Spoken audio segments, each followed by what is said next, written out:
Welcome to Right Talk with Mike Lee. On my show is named Right Talk for a reason. We want to talk right, act right, think right, and do right, and get it right. Now, my main thing is no secret, shouldn't be no secret when I say that what's good for the black community is good for the community. And I'm going to say it until I'm pushing up daisies. Yes, sir. I want someone to prove me wrong, please. And today, for my guests, I have two of my acquaintances. I don't know that we're friends. I don't know whether they like me or not. I really don't care. But Robin Muhammad's on my right, and Chaz Moore, my most recent acquaintance, on my left. And I've been talking about prejudice, bias, and racism for a couple of weeks now. I thought I might want to talk about these subjects with these gentlemen and how they relate to and affect what they're doing in the city of Austin and what their objectives and goals are and challenges that they face. And I wanted these two gentlemen on my show, especially these two especially because we were someplace recently that was strange, really, to me. We were on CNN. I don't know if they spoke to you or not when we were on CNN. Did they speak to you, Robert? Yes. But they did speak to me, and I told them I didn't, when Trump came to town, I told them I don't care what any white man says. I really don't. Because no matter what any white man says, I got to do what I got to do to make things better for me, my family, my community, period. And it doesn't matter what they say. What matters is what I do. Now, these two gentlemen, they're impressive to me, and then at the same time, I wonder about them. Because I'm known for my Republican politics. I don't hide it or anything. I hadn't gotten to fight on the East Side yet. I'm waiting to it. If it happens, it happens. If it doesn't, it doesn't. But I think I found myself in agreement with Robert on a lot of stuff, but then at the same time, I'm concerned about what happens in the black community. And to me, it's like we were on CNN together. To me, that was like a statement. Trump came to town, and there were like 20 of us in the hotel room. It's like the black community just came together. Right. I mean, that's what happened. It was Democrats in the room. I was in the room. Other conservatives were in the room. Chaz was in the room. And I don't even think I had met Chaz at that point, really. I just kind of knew him in passing. I had just seen you at the Victory Grill or something like that? Mm-hmm. I think most of the people I met, like I said before, I met through Richard Franklin. But Robert is head of the Nation of Islam in Austin. Yes. And he's been recognized by the Honorable Farrakhan in many respects. I think, Robert, don't you run a charter school? Yes, sir. Tell us about that. I happen to have the awesome opportunity and responsibility to serve as the principal of the Texas Empowerment Academy Elementary School here in the city of Austin. I've been with the Texas Empowerment Academy since 2002. I helped to build that fine institution and contribute since 2002, and I've been an integral part of the expansion of the school into 2 campuses, actually being able to purchase a campus, and the goal is just to continue to make what we do at Texas Empowerment Academy a fixture in the community and continue to serve the students here in the city of Austin, but particularly by way of a curriculum that's culturally relative to the students that we serve. To that end, when you look at education and you begin to look at some of these standardized test scores, it's no secret, not just in the state of Texas, but in most states, in most school districts, you have black, white, brown, red sitting in the same classroom. You have a curriculum delivered, and when a state standardized test is delivered, although they've been sitting in the same classroom with the same instructor or the same instructress or the same educator, quite often the passing rate is on 2 different sides of the spectrum. So when you look at some of these blue ribbon schools, or these successful schools, they look good, but then when you break them down demographically, you start to see that the whites or the Caucasians are passing sometimes at an 80-90% rate. And you see, when you start looking at Latino scores or African American or black scores, you start to see 30 and 40% passing rate. And so we had to come to the conclusion that either we are predisposed to be unable to learn, or that there's something wrong with the curriculum and the curriculum delivery. So we decided, instead of complaining about the problem, solely complaining about the problem, we decided to cast our bucket where we stand and become a part of the solution and say, hey, we can not only complain about this, but we can attempt to fix this problem. Chaz, what do you guys do with Austin Justice Coalition? Well, like our four main things are civic engagement, getting in particular our community more involved with local politics as opposed to, you know, the stage politics like the Hillarys and the Trumps and all that kind of stuff. Because, you know, we live in Austin, we eat in Austin. Austin is the most important thing to us. Community empowerment, you know, like giving our own communities the powers to do for ourselves, whether that be through education, whether that be through resources, whatever. Like we really try our best to empower the community. Kind of like what Robert said, to an extent, like, you know, we can do for ourselves. And really my favorite thing as of late, because I'm just tired of dealing with adults, is educating our youth. We think that's really important, because if we're not sowing the right stuff into the youth, then I know we'll keep repeating these cycles that have been repeated time and time again. And then the coalition building, you know, is in any major movement, you have to bring people together so we can fight together. You know, it's too many pockets within the larger community as a whole, but even in our own black community, right? Like it's too many pockets. You know, I don't really. I respect the fact that Robert Muhammed is Muslim, but that's not gonna stop me from working with him. You know, right. I don't care if you're Christian or whatever, or you have different techniques or methodologies. Like we can still come together and find some common ground and work towards one goal. Now, one of the things that I think I've seen you a couple times last couple weeks. I invaded one of your meetings, right? So I call it an invasion because it is an invasion. Mm-hmm. Because that's what I do. Mm-hmm. And then we all were at a meeting last Friday. Let's talk about that meeting for a minute. That was about the Urban Institute. Something about gathering data and whatnot. Yeah, so the Urban Institute from DC, they picked Austin to be the first city in America to run this unique survey. It's called Community Voices, and I mean, we got kind of off track, but the purpose of the survey is to have the community actually come up with how and what that survey would look like, and then actually going to the people.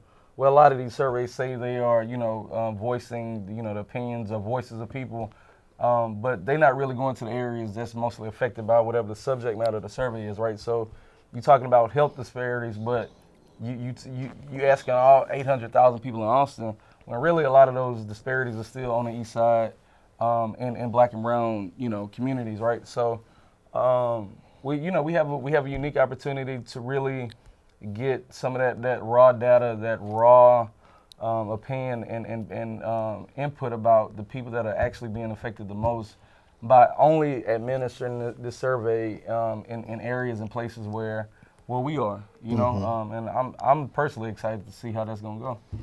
Well, one of the things that I do is I work as Community Outreach and Engagement Director for the Travis County Republican Party, which is a challenge in and of itself. Having the word Republican hung on me is bad. Could be bad. But I was at a function with Robert yesterday, and he and I were just in exchange, as we often get into. He says, I don't care if you're Republican or not. The question is, can you help me with what I'm trying to do? Because my thing is to help my community.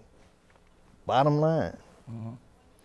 And I think Robert and I, we were on the show, on Trailer Park show some months ago, we were talking about, we were laying out our position. There was a Caucasian woman on the panel who it was like, I think she took it, the position that we took, she thought it was hostile to her, and it's not even about that. Mm-hmm. And see, my thing, and the reason I like getting together with guys like you is, let's face it, most African Americans, Negroes, blacks, sheep grows, I call them all kind of names. But if you check my Facebook page, I start stuff all the time. But most are Democrats. Mm-hmm. And the most of them, I could say the word Republican, their brain has stopped working. The Republicans associated with racist this, racist that, lynchings this, lynchings that. That's how their mind works. So, but I hadn't gotten a fight with anybody yet. But I don't think it's going to happen. Don't care if it does. But my thing is, we belong to one, in my opinion, one brotherhood. We're one race. We're the human race. We have different ethnicities, different cultural backgrounds and whatnot, but we're all human. I think if I cut you, you might bleed red. You might bleed red. Mm-hmm. And so really, we need to find out what we can do together to make life better for everybody. Yeah, and I think the thing with us, and I'm talking about black people in general, is for a large part we buy into like these falsehoods and these methodologies without actually doing our own research. Like if you're educated enough, you know that the Republican Party was the party actually that took care of black people's agenda a while ago. But. And I saw something today about Nate Parker's film that did $8 million because we didn't want to support it because he sexually assaulted somebody, although he went to court and was ultimately exonerated. But Medea's movie, Tyler Perry, did $30 million opening weekend, and I'm just like, golly, So, and I could further why I think that is, but I think that's a prime example of us buying into all these notions and ideologies that don't really reflect what we need or who we really are. Like here we are in 2016. That this brother had a chance to make a movie that talked about I would consider a black hero in Nat Turner, but absolutely. But because of what the media is saying, and we shouldn't support this because that's supporting sexual assault. $8 million, but we'll watch Tyler Perry dress up as a woman, and do coonery things, and $30 million. It's just like I can't understand it. I really can't understand it. And I say all that to say, I don't care if you're Republican or Democrat or whatever. I want to know the person that's gonna put my interests and our people's interests. Right. Like Gabriel Neela, who's running for I think State rep. Yeah, in District 46. That's a good brother. That's a good guy. He seemed legit to me. He Republican all day long, and that's somebody that I would definitely consider voting for. It kind of blew my mind that a lot of us gonna go to the polls during early voting on the 8th, and we gonna do straight ticket on blue. automatic. Yeah, it's just that hasn't really been working for us, So I think at some point we really got to stop buying into these notions that people tell us that we need to. Well, earlier I've had I had a conversation with Richard about this issue, and my thing is we know the problem. But my thing is to be about solutions. And I just kind of believe that I don't expect the average educator now who's a white female, young white female who knows nothing. I don't think a young white female can tell a young black man how to make it through this world. I just don't believe that. I believe we should be trying to educate our own. Because a young white female can't tell a young black man about his reality. She doesn't know his reality is. Mm-hmm. Right. And so there's something we have to do. And to me, we've been relying on others to take care of our business. Now, speaking of taking care of business, Robert, the Nation of Islam is doing a lot of stuff. And I just learned about yesterday, just standing around just talking, because I went down to Gibbons Park. Mm-hmm.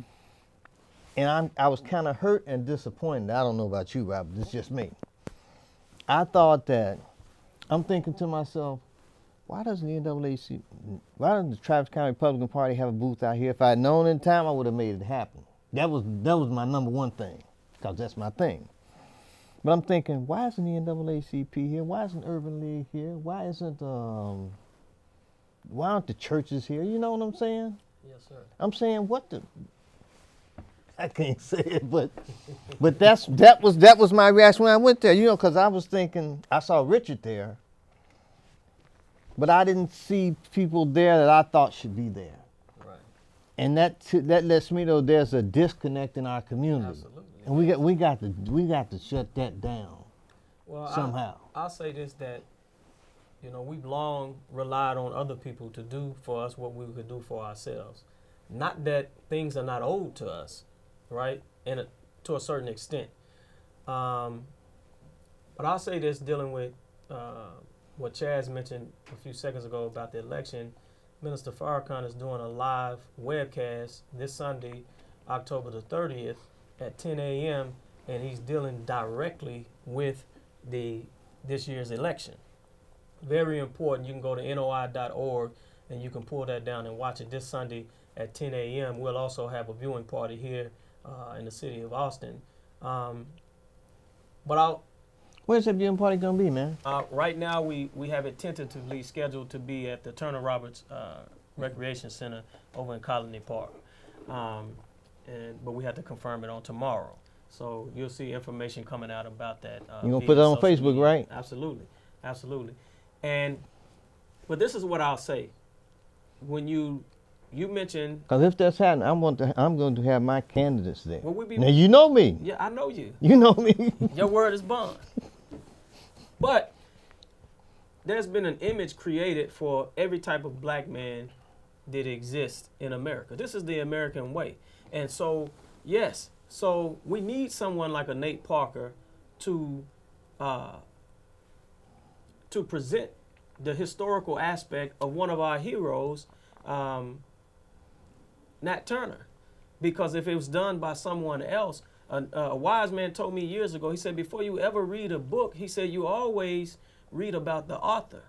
Because depending on who the author is going to determine how the information is delivered and presented. So, but when you look at the first movie, The Birth of a Nation, glorifying the Ku Klux Klan, but in that, the image was presented of black men as criminals, as fiends, as robbers. There's even a scene where a white woman is getting away from this black man so that she will not be raped, and she even jumped off of a cliff. So that that was saying, I'd rather be dead than to be touched by a black man, to be raped by a black man. That narrative and that image exists to this very day. So it doesn't matter that Nate Parker was ultimately acquitted and exonerated of being charged with, and you got to look at this, like he said in the interview, that to be a black man to be charged of raping a white woman in 2016 and to have all but one of the jurors white and to be acquitted, that's a heck of a statement to go towards his innocence. But it doesn't matter in America that he was acquitted, the fact that he was charged.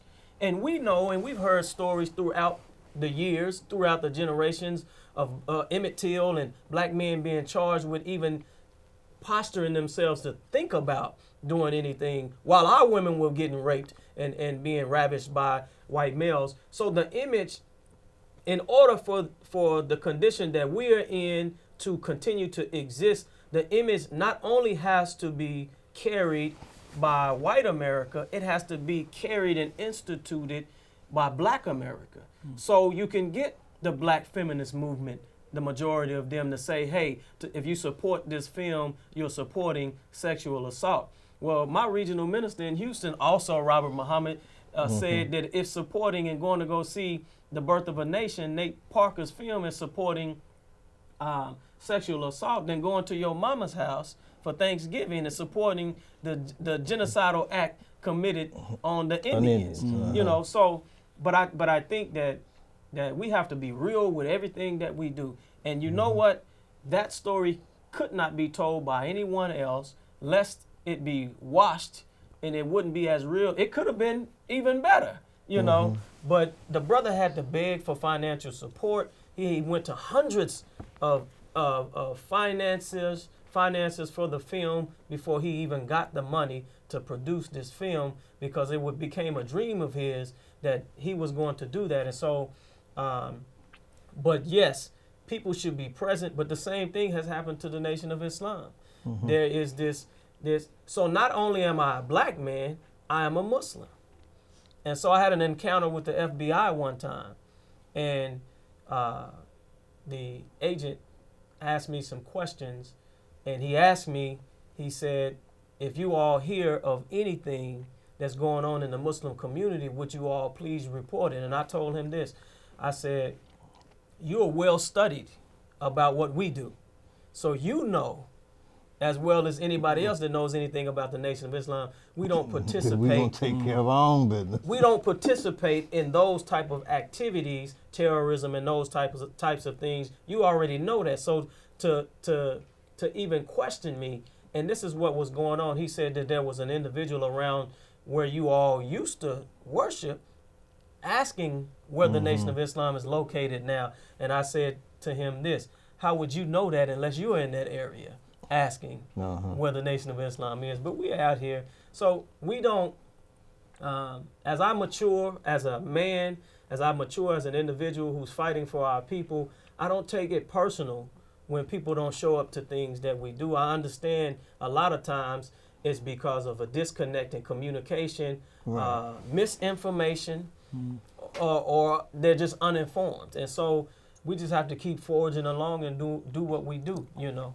So I didn't know you were doing all that stuff that you told me about yesterday with the flooding and stuff like that. Yes, sir. Yes, sir. And there are things that you guys are doing that the city should be doing. Well, I can tell you this: Hurricane Katrina taught us a very valuable lesson. When we saw our people waiting on those roofs, waiting for FEMA to come and rescue them, waiting for Homeland Security to intervene.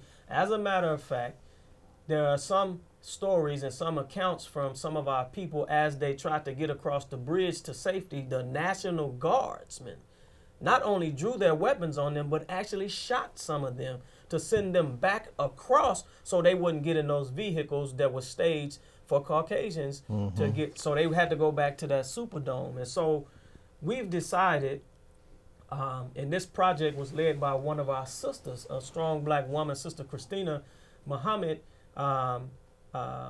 We have a inner city emergency response team now that not only will respond to an emergency dealing with black people, but will respond to any individuals that are in distress. But we are sending a signal that we are not waiting on some benevolent person, whether white or black, to come and save and come and help us. But we got to be well trained to help ourselves and to save ourselves. So she got together with some individuals. They went and got the certifications, and they started a group called DICER, the Department of Inner City Emergency Response. And so now we have a cadre of individuals that went down to Baton Rouge from all over this region and helped some of those people down there. And we established the Squash the Beef hotline to do something about the violence in our community, because you know what? Nobody's going to help us with that. We have to be at the forefront in helping ourselves. Now, here's what I believe, Robert and Chaz, which is why I invade your meeting and why you might see me anywhere, is because I believe in building relationships, because I believe it's the right thing to do.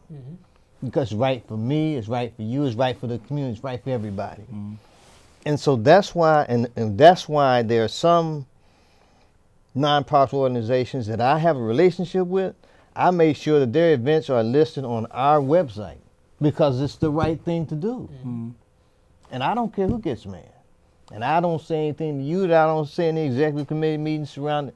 I was in Williamson County about a month ago. I went to a Williamson County Republican Party picnic. It was me and 300 white folks, and I had them surrounded. You had him surrounded. All right. Yes, sir. because that's what's up, man. I went to Chaz's meeting. And the first thing I'm in there, Chaz, what I'm doing is I'm counting black folks in there. It was about 6. And I'm thinking, I was expecting more than that, more people of color in there, but I didn't. But hey, that's the way it goes. I'm thinking, it's kind of like, to me, in my view, kind of like you're kind of like on the fringes. You're marginalized in a sense. Nation of Islam is sought to be marginalized, and you starting out from scratch. You from Houston, right? I've been here 10 years though. You've been 10 years. I think I can be Austinite now. Maybe I don't know. Yeah, 10 years is good, pretty number. Austinite is a special breed of black folks, man. That's why a lot of people don't stay here. But we gotta forge a way for those babies and those young folks coming up behind us. They have to find a better society and a better place than we found. We gotta stand our ground, man. That's right, absolutely. We have to stake out our ground and make it that you can do what you want to do. That's right. That's what it's about to me. I mean, but I think, too, to kind of talk about what you said, I think, people like all three of us, I think we the Negroes that's not going to be quiet. And in Austin, you got a lot of Negroes that they get mad at, men, particularly men like us that stand up and stand true in what we believe and say. So, one thing, and I could be wrong, I'm only 28, I ain't been living too long, but one thing I found out is, even though we say we want liberation and freedom, we want to do it too comfortably. Like people still want to be comfortable in fighting for justice or whatever or what have you. So, I think that's the reason why, outside of the meetings, outside of events, brothers and sisters tell me all the time, man, we appreciate the work you do, but they not in the trenches with me and Brother Muhammad or you or any other people that's doing the work. So it's just it's a weird thing, and I stopped trying to get people to enlist in the fight a few years ago. It's just like I worry about the people in my corner, not the people that's not there. I know Brother Robert, Muhammad in the nation. I know they behind me. I think you behind me. I know. I know one church in particular is behind me. I know the groups that's behind me, and I think that's what we got to focus on. Unfortunately, in Austin, a lot of us think that we don't have issues and problems, and I don't see how they can get to that conclusion. But for a lot of them, it's gonna take that personal encounter with something, and it's not necessarily police, but you might lose your job that you've been so comfortably in, or whatever, and I think that's sad all in itself, but I don't really care. I don't care about the number of black people in the room. I'll fight with anybody that's gonna help me get to the places we need to be. So, now, Chaz, I think I didn't know of you. I didn't know nothing about you. I sit on the African American Resource Advisory Commission. Mm-hmm. You came to one meeting and you said, "What do y'all do? Mm-hmm. Do y'all do anything?" Now we're starting to take some action now. Now, one of the things that's happened is this commission has been in existence about 10 years. Just this year, they developed forms for people to ask for money. They've been passing resolutions, and you don't know what happened to them, anything like that. But we actually got some funding for some people now for some projects. Yes, sir. And I'm looking forward to doing that more effectively and more efficiently in the future. Because to me, that's what it's about. It's about getting resources for people to work with and trying to do what we can do to bring the community together and we all move forward. To me, that's what it's about. Mm-hmm. I don't know what people on there have been about before, but all I can tell you is what's been happening and how I see it. Right. And one of the things that I suggested that they actually followed through on, I said, I was kind of playing on what you said at the meeting. I said, why don't we have a meeting once a quarter on a Saturday morning at Houston Tillerson? I wanted at least once a quarter so people could know that it's coming. On a Saturday morning when people who work can come at Houston Tillerson, which is a known black spot. It should be, as far as I'm concerned, as for the Republican Party, that should be our spot. We should make that our hub. And I look at, a lot of things I just look at. I'm kind of new to Austin. Richard Franklin says I can't say I'm new anymore. But, I'm looking at this bond issue, $720 million? Mm-hmm. Now, I understand, or Houston opposes that. At least that's what I understand. And I'm looking at this thing. I'm saying, they want to wipe out some car lanes, put in some bike lanes. I say, now, who the bike lanes for? I can tell you who I see riding bikes. I ain't seen you riding a bike yet. But what I'm saying is this: if you can issue bonds to put in some bike lanes, why can't you issue bonds for low interest loans for people who own property? Right. To help them keep their houses. Right. Well, that doesn't fit into the model. Mm-hmm. That doesn't fit into, I was on the Trailer Park Show, and one of the individuals that's running for county commissioner, we talked about gentrification, and he blamed black folks for the results of gentrification. And I said, no, sir, you can't blame. He said, you're only telling a part of the story. Well, we use Eric Tang's research to talk about the gentrification and the gentrifying of this particular area we're in right now, right? And I said, things don't just happen. Well, just recently, I watched a presentation by a gentleman by the name of Dr. Butler, who is a professor over at the UT John Butler? Schools of Business. Butler, I know him. And he came here in 1974, and he was an integral part of a project to turn Austin into a techtropolis. Mm-hmm. And the core of it is that it would be driven by startups, and it would be driven by investors and investments that would invest in the startups that would bring the tech companies from all over the country and the entrepreneurs from all over the country. But they went into a partnership with the educational institution, with the private sector, and others. And so this started way back in the 60s. The point that I'm making is that they understood that if they could generate money through startups and entrepreneurship, they could attract these corporations to the city, right? Now, the city had to become attractive to these corporations, right? So they cut some deals somewhere. The city cut some deals somewhere to attract these people. And they said if the corporations came, jobs would come also. But jobs for who, right? Where would these people settle? You would have to begin to make the landscape of this city look like it looked in the cities that they were familiar with. So now you're starting to see these apartment complexes, these condos stacked on top of each other and in close proximity to downtown, right? So this area at some point was earmarked to be gentrified. Now, nobody wants to talk about that, right? So now, but all of these so-called jobs have come, but how many of the people in this area that's being gentrified was able to get the training and develop the skill set to take advantage of those jobs? Now, particularly because we have been moved out to the far eastern part of Travis County, where most of these neighborhoods are food deserts. There's no public transportation. Everything that we do. So I said at the meeting Friday night about them gathering data from residents dealing with police brutality and the interaction with law enforcement. And I said, well, how does my data reflect?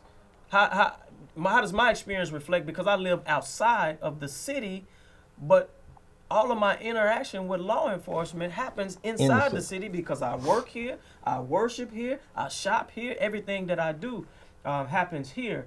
And so these things don't happen. They're planned long before. This is over 40 years ago where this was planned, and now they're starting to see the fruition of their planning. And a black man was at the core of that, assisting with that and helping with that. And now I'm looking at this. I think they're going to spend maybe, I think it's 400 million or 700 million, I don't know what it is, to put in this they call it a super highway, this 12-lane highway in Austin from 290 and 183 to 71. But it's interesting you talked about passing bonds for bike lanes, because one of my Facebook friends posted this morning that there's this stretch of Springdale on the north side of MLK where they've put in bike lanes. They've narrowed the streets, and so now traffic is backed up from MLK and Springdale all the way past 51st Street because you've narrowed the streets and you've taken away the lanes for the vehicles. So now we have a traffic problem there because we're making room for the bike lanes. And we're not, like you say, I don't see none of us riding these bikes in this area. So they're getting ready to gentrify that corridor as well. And connected to the Mueller area. But we got to find some of this earth that we can call our own. We need to start buying right now where we can, and we need to look at history and the historical aspects of what's happening, so we won't be having the same conversation about the lower southern area of Pflugerville, the Manor, Dell Valley, Hutto, and Round Rock, the areas where we're settling now. We need to make sure that we firmly plant our flag in these neighborhoods and begin to erect businesses and schools and things that will serve the needs of us. Now, one of the things that was mentioned several months ago, they were talking about building a new county courthouse, and I think I gave an interview or something on TV saying that you should locate the new county courthouse out on the east side to give an economic boost to that area. Yeah. Instead of spending some more money putting downtown where you can't park anyway. Well, and where most of us who utilize the criminal justice facilities, put the facility out there where they are. Make it easy for them to get to instead of easier for the lawyers. Help with the lawyers. Well, I think that when you look at the makeup of the city, that would help to. But I think it's already done. I was going to say that would help in the process of gentrifying because they're going to make it palatable for the lawyers, the judges, the politicians and whatnot. They're going to make it palatable for them. They're not going to make them drive to lower southeast Austin, to go to court or far off eastern Travis County to go to court. They're not going to make it easier for our people. That we know we're being charged disproportionately to go for our loved ones to come and support us in court. That's not. They take care of themselves. They're not going to do that, brother, unless there's a benefit in it for them.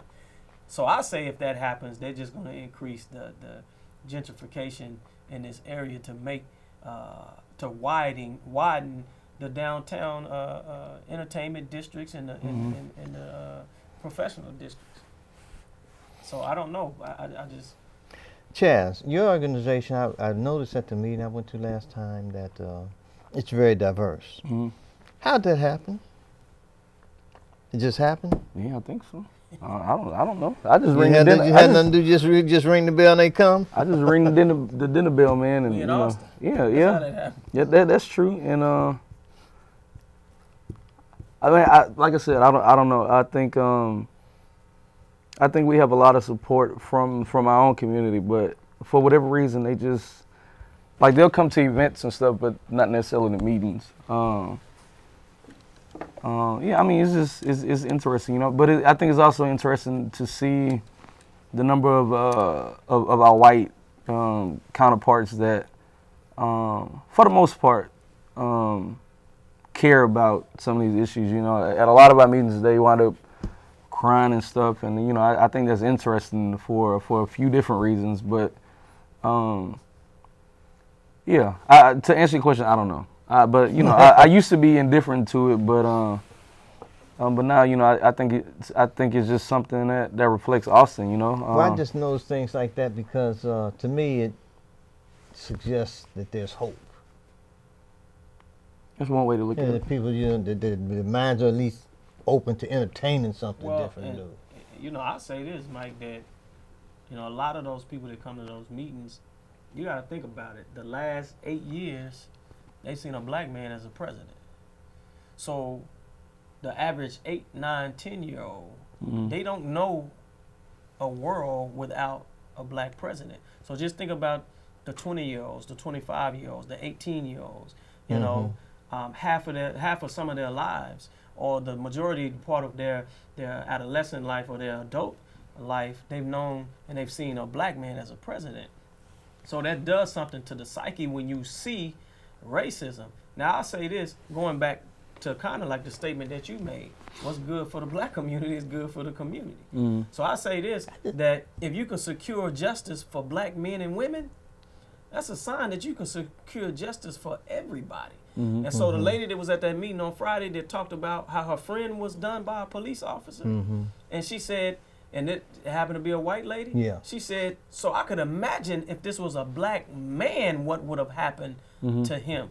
So some of them understand in 2016, some of the younger ones that grew up in a diverse area under this atmosphere where a black man can be sitting in the top seat of government, but some of them have actually are coming to the conclusion that if we don't secure justice for these people, then that's a sign we can't secure justice for ourselves. And so what's good for them is good for us ultimately. So I think that that's a reality. When they see injustice somewhere, that's a sign that, hey, if I don't pay attention to this, that this will be at my doorstep one day. So I think, and then we in Austin. If it's a rally of 200 people, 150 of them are probably going to be white. That's just, I'm like Chaz, I used to be kind of indifferent to it, but, I told myself 2 years ago, I said, wherever there's going to be a gathering for justice, a fight against injustice, if it's one black person, 2 black people there, I'm going to make it my business to be there.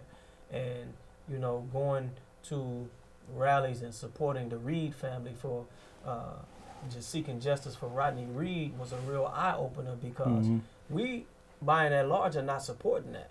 The brother was tried and convicted in a kangaroo court, in my opinion, and they seek to take his life when evidence points towards corrupt officer, corrupt law enforcement, and we just don't want to get involved in it, and we live by a creed that ain't none of my business. That ain't none of my business. But you know what? If it can happen to Rodney Reed, it can happen to Robert Muhammad. If it happened to Rodney Reed, it can happen to Michael Lee. If it happened to Rodney Reed, it can happen to Chaz Moore. And so I have babies that I'm raising. I have young men now, concluding and finishing up college that they've been driving for 3 or 4 years. And I always think, and they asked my son at the summit, then they asked my sons, what do you all think when you hear about all of this? Got a 17, 18-year-old.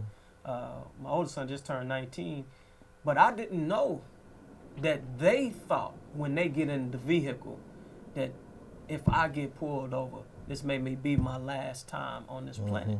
I didn't know they had those kind of thoughts, even though I'm doing this work, because they didn't grow up in the same neighborhoods in the same way that I grew up, So it was a real eye-opener for me. Where you grew up anyway, man? I grew up right here in East Austin. In Austin? Yes, sir. I grew up in Booker T. Washington Projects. Until I was in, I think, middle school, 8th grade, and then my parents moved us to Northeast Austin, and I went to school out there at Pearson. So you're an Austinite, man. LBJ. I'm a born, bred Austinite. My mother's family come from Weberville, Texas, from dirt floors, and moved to the projects. That was like moving on up.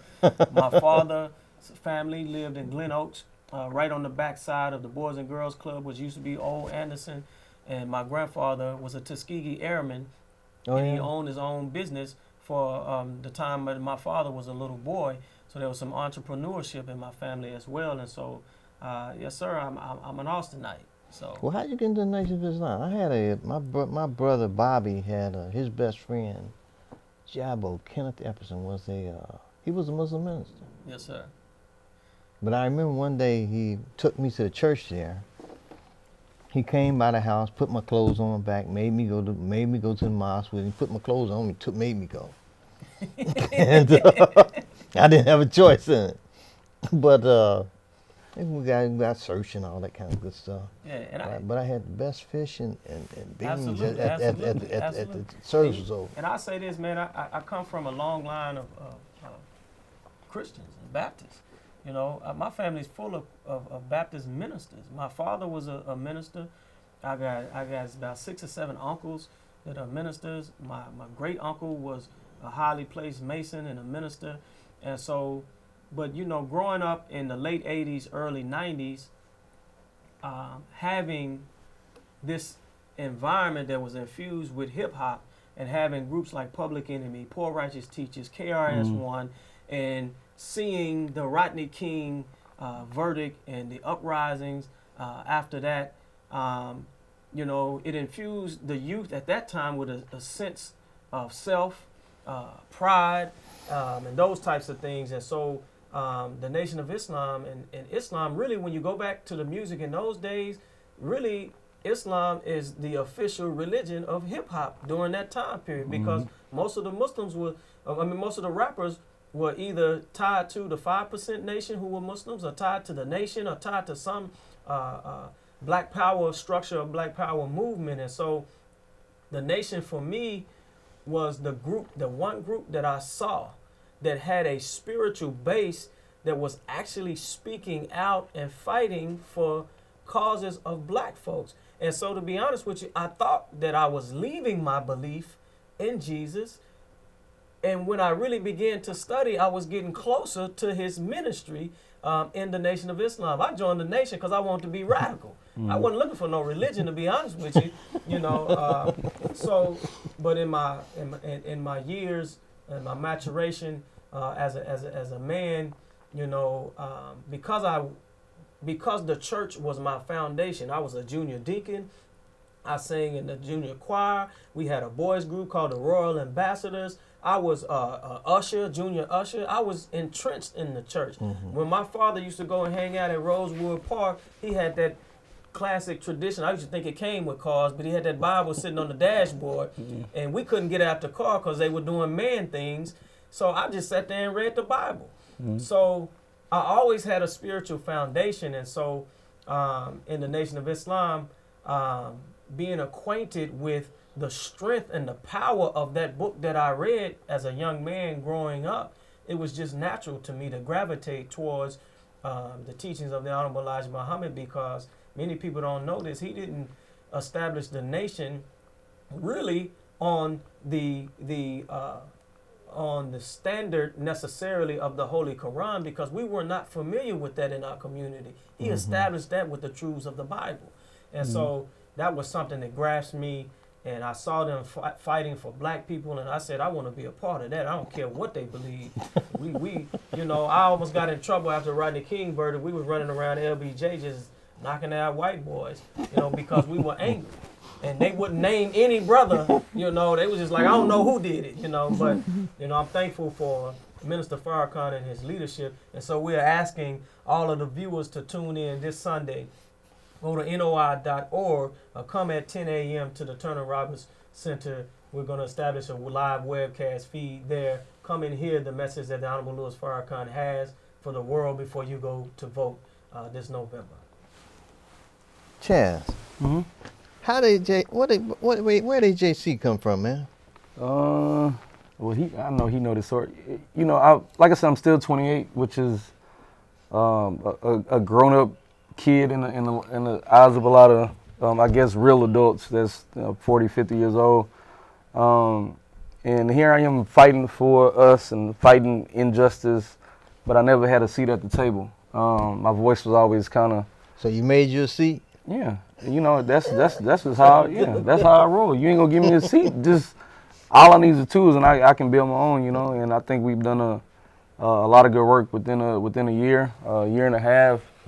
I mean, that's me. You know, you can keep me like that if you want to. That's why, that's why I've been talking about this "and" piece lately. Like, you know, as much as we need to hold the government and city officials and law and policy and all that stuff accountable, we also need to just, do for ourselves. This is important. I'm not going to ever downplay that, but also I know I can help myself more than they ever can. I know if I need something, Brother Muhammad going to come faster than any of these people will, so, I wanted to build something that could cultivate leadership. I won't be Austin Justice Coalition, hopefully in the next 2-3 years, like somebody that's younger than me that has a new perspective, new energy can come in, and that's what we really want to do. I admire the people that's been in leadership for years and decades, but I think it's rewarding to have some flesh, blood, and fresh perspectives at all times. Like the teenagers now, they have a different perspective and possibly different solutions than I have. So I think it'll be interesting to see where AJC is in a couple of years. I was just because I'm trying to get educated and informed myself to see how I can better assist people in what they do, because in my view, my business is to reach out and try to help where I can. Yes, sir. And try as much as possible to get everybody to come together and work in one direction. To me, that's what it's about. And if I'm not effective doing that or trying to get that done, I'm just spinning my wheels. Yes, sir. I'm just playing, and I ain't got time to play. I'm too old. Yes, sir. I got at least 20 years on you, and I'm probably you 28. Mm-hmm. I'm twice your age and then some. So I got a short window to work in. So I need to establish as many positive relationships as I can. And to me, we as a community need to be doing as many positive things as we can and focusing more on solutions to problems rather than the problems themselves. I think we get caught up too much. When I think about prejudice and bias and racism, I've experienced things, you've experienced things, you've experienced things, but we can't get hung up in what happened to us. I think we need to focus more on, okay, this happened, what are we gonna do about it? What are we gonna do to make it better? And I think that's the problem with our community is that there's an experiment that was done on a frog or a toad, right?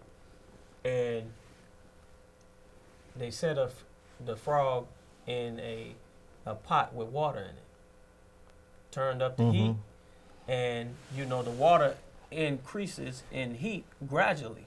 Turn up right? slow and he'll cook to death. And so, but you turn it up, and so as it increases in heat, the frog's body adjusts to the heat until all of a sudden it's too hot and then it dies.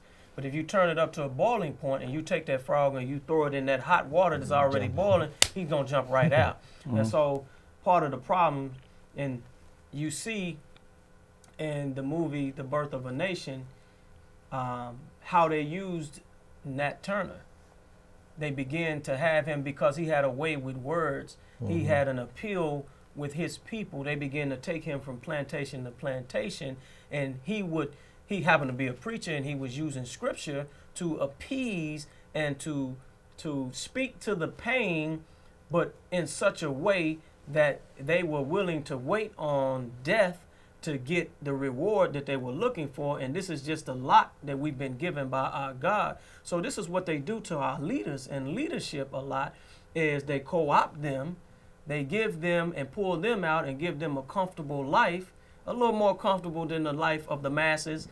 And in that way, they're able to give them resources. And those that are not really tied to the community begin to, and this is what they do sometimes, they position them in a way where it looks like they've sold out the community.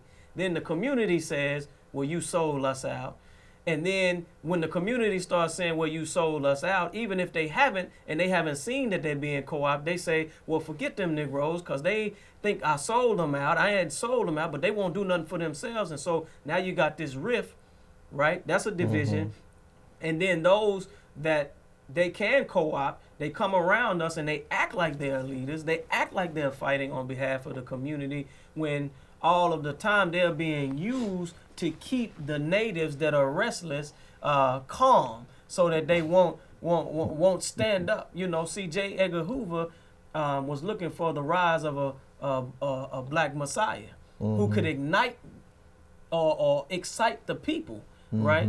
So anybody that can take the current conditions of injustice and excite the people to take a clear look at it, that person becomes dangerous. So Martin Luther King Jr. was dangerous. Malcolm X was dangerous. The Honorable Elijah Muhammad was dangerous. Stokely Carmichael was dangerous. The Panther Party was, all of those brothers were dangerous. And so right now, today, any of us that's talking about not just doing for self, because for some reason, when you start talking about doing things for yourself, some people think you're talking about taking things from them. It's not even about that. And I'm like, well, wait a minute. You know, you got your bowl of soup. I want mine. I don't want yours. I want my own. And I don't have to take yours to get mine, you know. And so, but that is the mindset of the racist mind from which the origins of this culture in this country began. And so it's still here. It exists. And until it is destroyed, this country is going to spiral downward because it's now called a melting pot. And so if you'll do me like that, then there's the potential for every individual that doesn't look like whoever's in charge to be done like that. Oh, I'm sorry. It's okay. I talk to the critics.